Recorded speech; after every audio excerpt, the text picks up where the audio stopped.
Vendim Demaj, ish nënkryetari demokrat i Bashkisë së Kamzës më shumë se një dekade më parë, ka bërë një reagim të fortë ndaj sekretarit të përgjithshëm të PD-s, Flamur Noka, pas denoncimit të tij për emërimin e të rinjve patronazhistë në poste publike.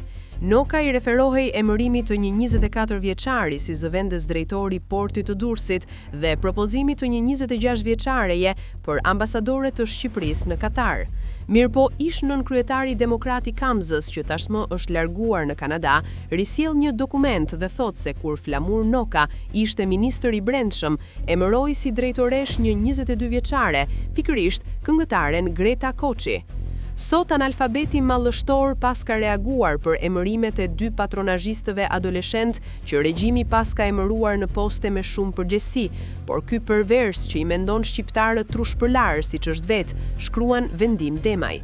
Ai vijon më tej kur thot se edhe Noka emëroi drejtuese në një drejtori të rëndësishme të Ministrisë së Brendshme, një vajzë 22 vjeçe. Harron se në vitin 2013, kur ky ordiner analfabet ishte ministër i brendshëm, emëroi një pjeshk adoleshente vetëm 22 vjeçare në postin e drejtoreshës së drejtorisë së marrëveshjeve, vijon shënimi i ish nënkryetarit të Kamzës.